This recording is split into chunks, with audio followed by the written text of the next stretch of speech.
दोस्तों, आप सभी लोगों को पता है कि छठ का पर्व आ चुका है। तो आज हम इस वीडियो में आपको बताएंगे छठ पूजा किन महिलाओं को नहीं रखना चाहिए, छठ पूजा के दौरान कौन सी गलती नहीं करना चाहिए, छठ का व्रत रखते समय महिलाओं को सिंदूर लगाते समय किन बातों का ध्यान देना चाहिए, यदि आप पहली बार छठ का व्रत रख रही हैं तो व्रत को कैसे रखना है। सभी जानकारी इस वीडियो में देने वाले हैं, तो चैनल को सब्सक्राइब कर लें और वीडियो को लाइक जरूर करें। दोस्तों, छठ पूजा के पर्व में भारतवासी बहुत आस्था रखते हैं।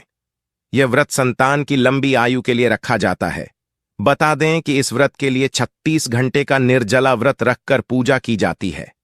व्रत रखने वाला हर इंसान चाहता है कि वो छठी मैया को प्रसन्न करे, इसलिए इस दौरान कुछ बातों का खास ख्याल रखने की जरूरत होती है। दरअसल व्रत रखने के कुछ नियम होते हैं जिनका पालन करना जरूरी होता है। आइए जानते हैं छठ पूजा के दौरान किन कामों को नहीं करना चाहिए।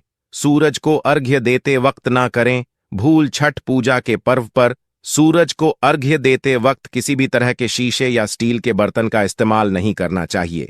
सूरज को अर्घ्य दिया बिना यह पर्व अधूरा माना जाता है। साफ सफाई का रखें ध्यान। छठ पूजा के दौरान साफ सफाई का खास तौर पर ध्यान दें। इस पूजा के दौरान कपड़ों से लेकर पूरे घर को बिल्कुल साफ रखना चाहिए। साथ ही प्रसाद बनाते वक्त भी साफ सफाई का पूरा ख्याल रखें। जाने कहां सोना चाहिए। छठ पूजा के दौरान जो भी व्रत रख रहा है उसे पलंग पर नहीं सोना चाहिए। ना पलंग बल्कि चारपाई आदि पर भी सोने की मनाही होती है। इस व्रत के दौरान फर्श पर सोना चाहिए। सामग्री का जरूर रखें ख्याल। छठ पूजा के दौरान सामग्री का विशेष तौर पर ख्याल रखें। इस पूजा के दौरान सिंदूर, कुमकुम, आलता, मेहंदी, पीतल का सूप, शक्करंकदी, नारियल, ईख, शहद, पान, सुपारी, लौंग और इलायची जैसी सामग्री का जरूर इस्तेमाल करें। मांसाहारी खाने से करें परहेज। छठ पूजा के दिन किसी भी तरह के मांसाहारी खाना खाने से बचना चाहिए। खाने के साथ साथ पूजा के किसी भी तरह के मांसाहारी सामान को घर में या पूजा के आसपास नहीं रखना चाहिए। माना जाता है कि छठी मैया ऐसा करने से नाराज हो जाती हैं। छठ पूजा पर महिलाओं के मांग में सिंदूर भरने के पीछे कई मान्यताएं हैं। मान्यताओं के मुताबिक जो स्त्री अपनी मांग के सिंदूर को बालों में छुपा लेती हैं, उनका पति समाज में भी छुप जाता है। पति को वह सम्मान नहीं मिलता जिसके वह हकदार होते हैं। इसी कारण महिलाएं लंबा सिंदूर लगाती हैं ताकि पति की आयु बढ़ने के साथ ही उनका सम्मान बढ़े। छठ पूजा करने वाली महिलाएं अगर मांग में सिंदूर लगा रही हैं तो ध्यान रखें कि सिंदूर माथे से लगाना शुरू करते हुए मांग तक ले जाएं। जितनी लंबी मांग सिंदूर से भरें उतना शुभ माना जाता है। कई महिलाएं नाक से लेकर पीछे मांग तक सिंदूर भरती हैं। मांग में सिंदूर भरतने को लेकर यूपी बिहार में अलग अलग मान्यताएं हैं। मांग में सिंदूर की लंबाई पति की लंबी उम्र का प्रतीक है। महिलाएं छठ पूजा के दौरान पीला सिंदूर जरूर लगाएं। छठ के पर्व में नाक से शुरू करते हुए सिंदूर लगाएं और मांग भरें। सिंदूर गाढ़ा होना चाहिए। सिंदूर लगाके के लिए माचिस की तीली का इस्तेमाल कर सकती है। सिंदूर महिलाओं के सुहाग की निशानी होती है और पति की लंबी आयु का प्रतीक है। सुहागिन के 16 श्रृंगार में से एक सबसे अहम सिंदूर है जिसका पूजा में होना अनिवार्य है।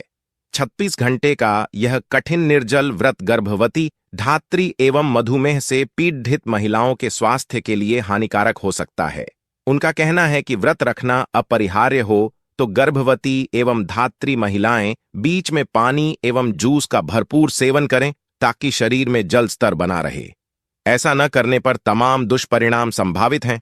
उन्होंने सामान्य व्रती महिलाओं को व्रत के प्रारंभ होने के पूर्व भरपूर मात्रा में पानी एवं फल के जूस का सेवन करने की सलाह दी है।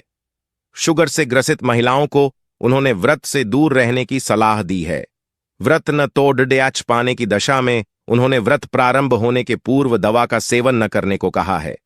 व्रत तोड़ देने या पारण के दौरान उन्होंने शुगर से पीड़ित महिलाओं को हल्का खाना लेने को कहा है। पारण के दौरान या बाद में दवा का सेवन करने को कहा है। चेतावनी दी कि व्रत टूटते ही शुगर की दवा खाली पेट कदापि न लें। छठ व्रत कथा दिवाली के 6 दिन बाद छठ मनाया जाता है। छठ के महाव्रत को करना अत्यंत पुण्यदायक है। छठ व्रत सबसे महत्वपूर्ण रात्रि कार्तिक शुक्ल षष्ठी तिथि को होता है। सूर्योपासना का यह महापर्व 4 दिनों तक मनाया जाता है। छठ पर्व के लिए कई कथाएं प्रचलित हैं किंतु पौराणिक शास्त्रों में इसे देवी द्रौपदी से जोड़कर देखा जाता है। मान्यता है कि जब पांडव जुए में अपना सारा राजपाट हार गए, तब द्रौपदी ने छठ का व्रत रखा था। द्रौपदी के व्रत के फल से पांडवों को अपना राजपाट वापस मिल गया था। इसी तरह छठ का व्रत करने से लोगों के घरों में समृद्धि और सुख आता है। छठ मुख्य रूप से बिहार, झारखंड, उत्तर प्रदेश सहित कई क्षेत्रों में छठ का महत्व है। छठ पूजा या सूर्य षष्ठी या छठ व्रत में सूर्य भगवान की पूजा होती है और धरती पर लोगों के सुखी जीवन के लिए सूर्य देव के प्रति आभार व्यक्त किया जाता है। सूर्य देव को ऊर्जा और जीवन शक्ति का देवता माना जाता है, इसलिए छठ पर्व पर समृद्धि के लिए पूजा की जाती है। सूर्य की पूजा से विभिन्न बीमारियों का इलाज संभव है। सूर्य पूजा के साथ स्नान किया जाता है, इससे कुष्ठ रोग जैसी गंभीर रोग भी दूर हो जाते हैं। छठ पर्व परिवार के सदस्यों और मित्रों की लंबी उम्र और समृद्धि के लिए भी मनाया जाता है। एक पौराणिक लोक कथा के अनुसार लंका विजय के बाद राम राज्य की स्थापना के दिन कार्तिक शुक्ल षष्ठी को भगवान राम और माता सीता ने उपवास किया और सूर्य देव की आराधना की। सप्तमी को सूर्योदय के समय पुनः अनुष्ठान कर सूर्य देव से आशीर्वाद प्राप्त किया था। एक अन्य मान्यता के अनुसार छठ पर्व की शुरुआत महाभारत काल में हुई थी। सबसे पहले सूर्यपुत्र कर्ण ने सूर्य देव की पूजा शुरू की। कर्ण भगवान सूर्य का परम भक्त था। वह प्रतिदिन घंटों कमर तक पानी में खड़े होकर सूर्य को अर्घ्य देता था। सूर्य की कृपा से ही वह महान योद्धा बना था। आज भी छठ में अर्घ्य दान की यही पद्धति प्रचलित है। कुछ कथाओं में पांडवों की पत्नी द्रौपदी द्वारा भी सूर्य की पूजा करने का उल्लेख है। वे अपने परिजनों के उत्तम स्वास्थ्य की कामना और लंबी उम्र के लिए नियमित सूर्य पूजा करती थीं। एक कथा के अनुसार राजा प्रियव्रत को कोई संतान नहीं थी। तब महर्षि कश्यप ने पुत्रेष्टि यज्ञ कराकर उनकी पत्नी मालिनी को यज्ञाहुति के लिए बनाई गई खीर दी। इसके प्रभाव से उन्हें पुत्र हुआ, परंतु वह मृत पैदा हुआ। प्रियव्रत पुत्र को लेकर श्मशान गए और पुत्र वियोग में प्राण त्यागने लगे। उसी वक्त भगवान की मानस कन्या देवसेना प्रकट हुई और कहा कि सृष्टि की मूल प्रवृत्ति के छठे अंश से उत्पन्न होने के कारण मैं षष्ठी कहलाती हूं। राजन, तुम मेरा पूजन करो तथा और लोगों को भी प्रेरित करो। राजा ने पुत्र इच्छा से देवी षष्ठी का व्रत किया और उन्हें पुत्र रत्न की प्राप्ति हुई। ये पूजा कार्तिक शुक्ल षष्ठी को हुई थी। इस पर्व को स्त्री और पुरुष समान रूप से मनाते हैं। छठ पूजा 4 दिवसीय उत्सव है। इसकी शुरुआत कार्तिक शुक्ल चतुर्थी को तथा समाप्ति कार्तिक शुक्ल सप्तमी को होती है।